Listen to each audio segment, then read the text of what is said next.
Des rebelles, Banyamulenge, un terme aussi qui ne veut rien dire, parce que la colline de Mulenge se trouve au Congo, et les populations qui se trouvent sur cette colline, bon, on ne va pas rentrer sur les débats d'hier, donc cela ne veut rien dire. On voulait chasser le président Mobutu, le remplacer par quelqu'un d'autre qui serait au service des multinationales.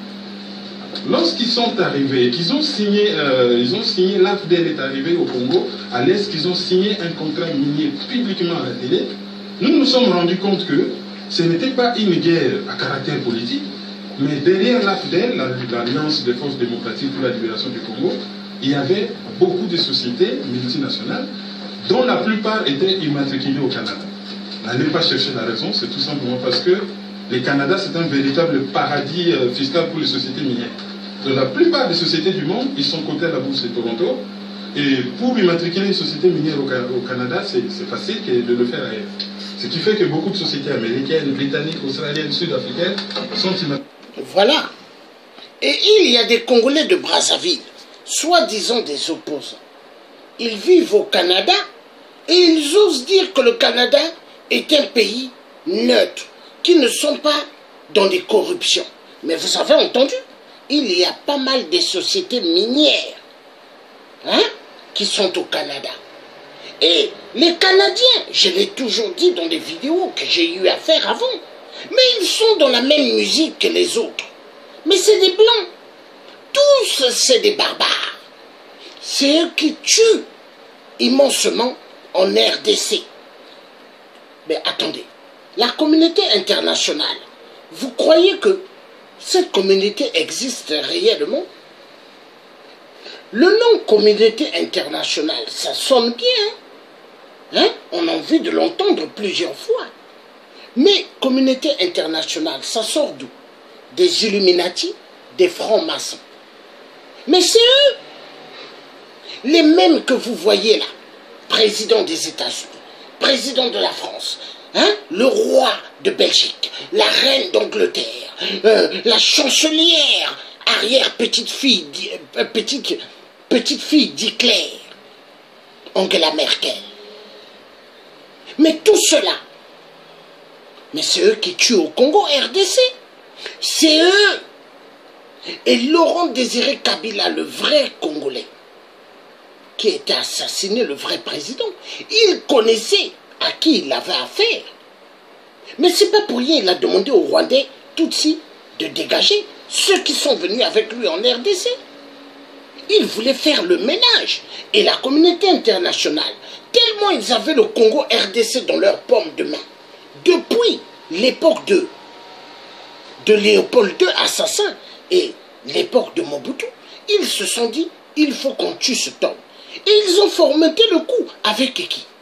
Hippolyte Kanambe, celui qui s'appelle Laurent Désiré Kabila, qui a le nom volé du vrai Congo des Congos. Et lui, c'est pas un Bantou, c'est un imposteur. Un Rwandais Tutsi, du jamais vu. Est-ce que aux États-Unis, un Rwandais Tutsi peut être à la Maison Blanche, président des États-Unis? Est-ce qu'il peut être président de l'Élysée, du peuple français? Je ne pense pas. Est-ce qu'un Rwandais Tutsi peut être le roi de la Belgique? Non. Mais pourquoi on le fait au Congo RDC? Il est temps que les Congolais sortent de l'imbécilité. Arrêtez de suivre les théâtres. Arrêtez de danser Koffi Olomide de bête. Arrêtez de danser Fali Ipupa. Arrêtez de danser les musiques à la con. Devenez tous des révolutionnaires. Hommes, femmes, enfants, jeunes filles, tout le monde révolutionnaire. Oui, car le soulèvement populaire doit être dans la tête des Congolais. Matin, midi, soir, ça doit être vos prières. Soulèvement populaire, soulèvement populaire, soulèvement populaire. Quand toi, le Congolais, tu vas voir ta copine, à Kinshasa, tu dois dire soulèvement populaire. Quand ta copine va te voir, soulèvement populaire. Quand toi, tu vas au travail, homme marié, tu dois dire à ta femme soulèvement populaire. Ta femme doit te dire soulèvement populaire. Ça doit être ça. Maintenant, quand vous verrez des gens aller dans des églisettes, commencer à les taper. il faut commencer à les taper. Parce que les églisettes là, à Kinshasa, hein, sont à l'origine de la balkanisation, hein, abrutissement, aliénation. Et tous à Kinshasa. Alléluia, Alléluia,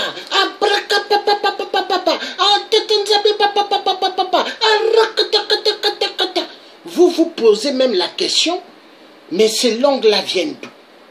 Est-ce que nos ancêtres parlaient comme ça quand ils priaient?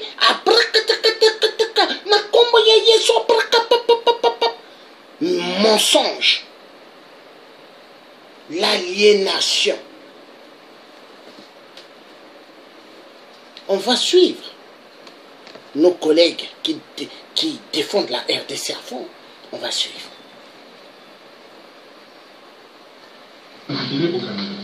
C'est ainsi que nous nous sommes rendus compte que derrière ça, il y avait un certain nombre de sociétés. Il y avait la Barrick Gold Corporation au Canada. Il y avait l'Anglo American Corporation, une société sud-africaine qui est la plus grande société minière au monde, hormis les sociétés pétrolières. Il y avait la société American Mineral Field, dont on va très largement parler ce soir, parce que c'est les nerfs de la guerre. Cette société est basée en Arkansas, dont le gouverneur c'était un certain monsieur Bill Clinton. Et dans son conseil d'administration, et parmi ses lobbyistes, nous avons George Bush, Brian Mulroney, Bill Clinton, et certaines autres personnes dont je vous citerai les noms. C'est cette société qui est vraiment à la base de tous les malheurs du Congo. Alors, qu'est-ce qu'on trouve dans le sous-sol du Congo? On trouve le cuivre, un des plus gros producteurs du monde. Les cobalt, premier producteur du monde. Les manganèses, tous les minéraux que je vais citer, le Congo est toujours parmi les 5 plus gros producteurs du monde. Le cuivre, les cobalt, les manganèses, l'uranium, l'étain, l'or, les diamants, les tungstènes, les coltans, les zinc, le germanium, le plomb, le fer, l'argent, le bauxite, le niobium, les pétroles arrivent, et j'ajoute les gaz méthane, puisque nous avons le plus grande réserve du monde dans les lacs Albert. Donc c'est un véritable scandale géologique. Selon certains auteurs, on qualifie le Congo dans le trio des têtes des pays les plus riches du monde potentiellement. Dans certains ouvrages, on parle du Canada, de la Russie et du Congo. Dans d'autres, on parle du Canada, du Brésil et du Congo.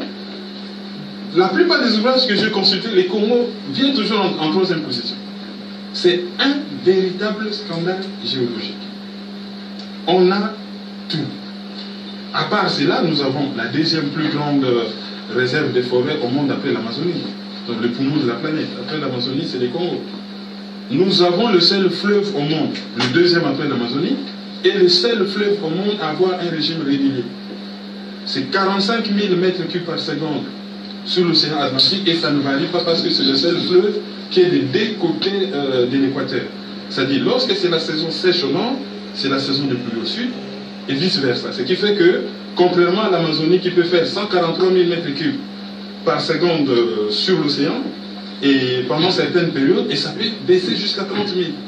Parce que l'Amazone se trouve d'un seul côté de l'équateur, ce qui n'est pas le cas pour le feu de Congo.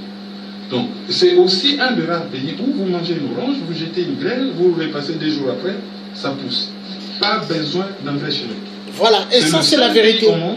Parce que moi je me souviendrai, quand j'avais 9 ans, 10 ans, 11 ans, 12 ans, 13 ans, 14 ans, on allait au Kivu avec mon père.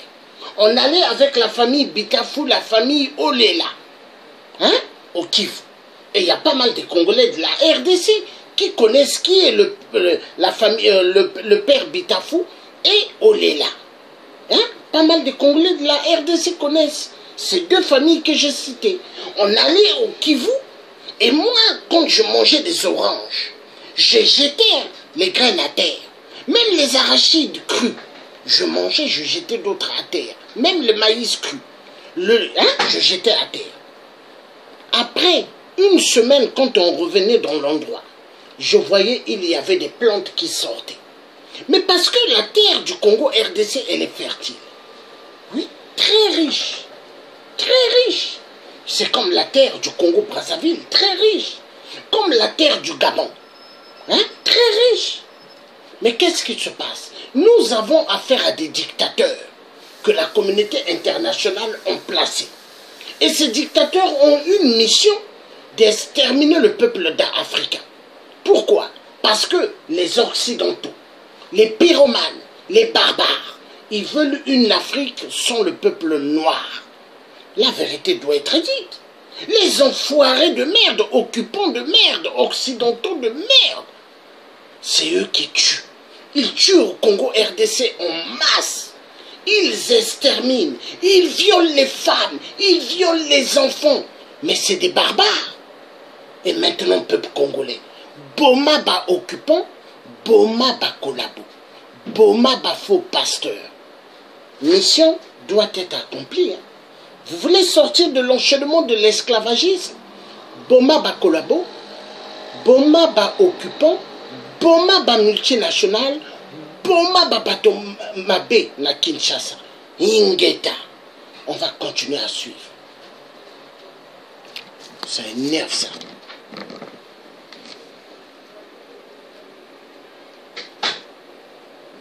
Le lac Tanganyika, c'est le lac le plus poissonné au monde. C'est le seul pays au monde où les poissons meurent de vieillesse. Pendant que la population côté meurt de faim. Contradiction. Donc, lorsque la guerre a commencé, on se rend compte que derrière l'AFDEL, comme je l'ai dit tout à l'heure, il y avait beaucoup de sociétés. Surtout la consolida Eurocan Venture du Lambden Group, un grand groupe canadien, la Barrick Gold Corporation, l'Anglo-American Corporation et l'American Mineral Field. Alors, il y a eu un contrat, l'Amphi a été créé en 1995 comme instrument de la volonté de domination des financiers occidentaux, surtout d'assouvir en RDC les déserts des sociétés américaines dont les dirigeants participent aux grands projets stratégiques mondiaux en rapport avec les sciences, la technologie, les finances, l'industrie et la politique.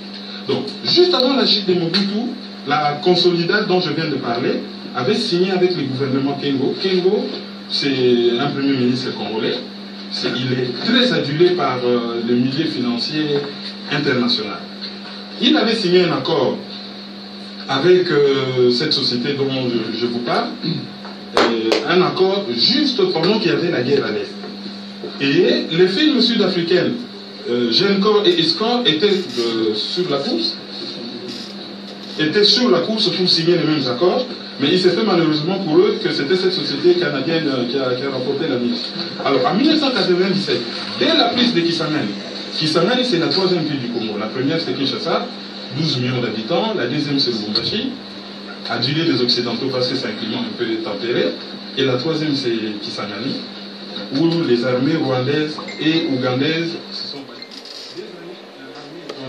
se battent dans un pays étranger pour des matières premières, au vu eux aussi des casques bleus, sans que personne ne réagisse. Donc, lorsque la ville de Kisangani a été prise, l'American Mineral Field installe un bureau à Goma. Alors, ce bureau avait pour but que l'American Mineral Field prenne contact officiellement avec les autorités de l'AFDEL qui menaient une rébellion au Congo. Pourquoi je dis officiellement? Parce qu'il y a beaucoup de documents qui soupçonnent l'American Mineral Field d'avoir fourni les missiles et tout, d'avoir participé au fait à l'assassinat du président rwandais et burundais qui avait conduit au génocide rwandais. Donc on le soupçonne, ils avaient déjà des dessins sur le Congo. Donc quand je dis prendre contact officiellement, parce qu'ils avaient déjà des contacts, mais là ils se sont installés, la concurrence était rude, il fallait négocier au plus sérieux. Alors qu'est-ce qui a favorisé le contact entre l'American Mineral Field et les autorités de l'AFDEL? C'est un certain colonel, ex-colonel belge, Willy Malan, qui a été colonel de son conseil militaire de Mobutu, qui, juste vers la fin, bascule de l'autre côté, devient conseiller militaire de l'alliance de l'AFDEL. Donc c'est lui qui a favorisé ce contact-là. Alors, les rapports à l'époque étaient assez chauds entre l'American Mineral Field et l'Anglo-Américain, puisque l'Anglo-Américain aussi avait divisé sur les minerais congolais. Mais ce qui est bizarre, c'est qu'on avait quand même remarqué que il y avait des liens suspects ou qu'on ne comprenait pas bien entre l'AMFI, donc l'American Mineral Field, et l'anglo-américain, dans ce sens que 4 dirigeants de l'anglo-américain ont travaillé pour l'American Mineral Field. Parmi ces dirigeants, de toutes les façons, je vous cite leurs noms, il y avait Michael McMillan, Simon Bromley, Bernard Vavala et Stephen Malouf. Donc c'est des gens qui vont d'un côté vers l'autre parce qu'ils ont des patrons, des lobbyistes qui dictent leur volonté. Vous quittez l'anglo-américain, vous pensez pouvoir échapper à certaines personnes. Lorsque vous allez du côté de l'American Mineral Field, derrière ce sont les mêmes patrons. Lorsque vous quittez l'American Mineral Field pour aller vers la Barrick Gold, derrière vous aurez toujours le même patron.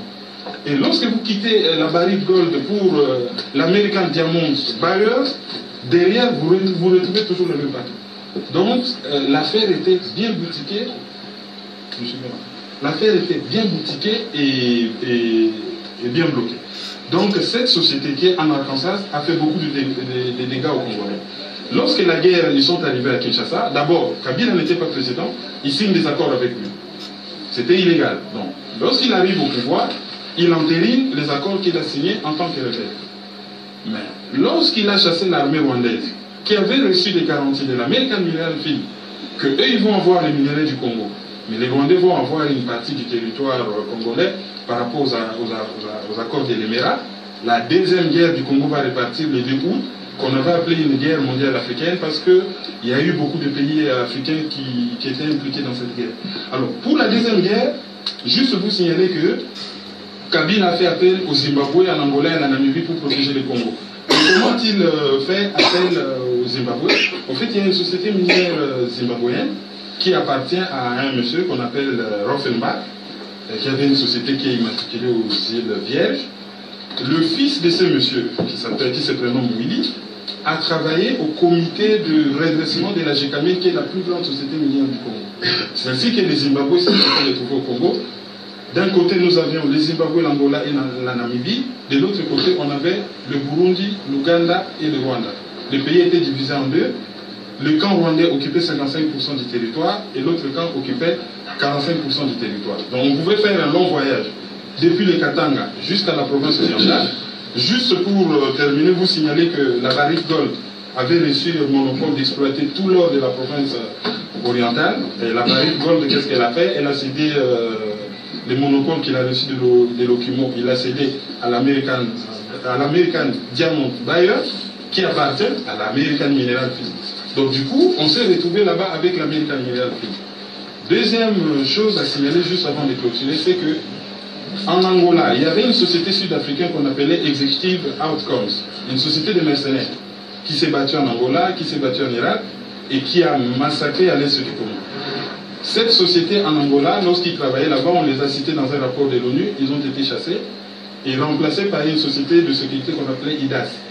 Cette société est immatriculée aux Antilles françaises et au Danemark.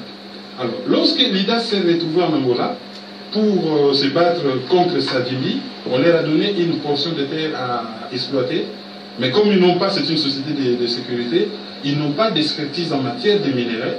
Qu'est-ce qu'ils ont fait? Ils ont fait appel à l'American Mineral Field pour exploiter ces minerais à leur place. Et pendant que l'Angola se battait au Congo contre le Rwanda, juste à la frontière congolaise,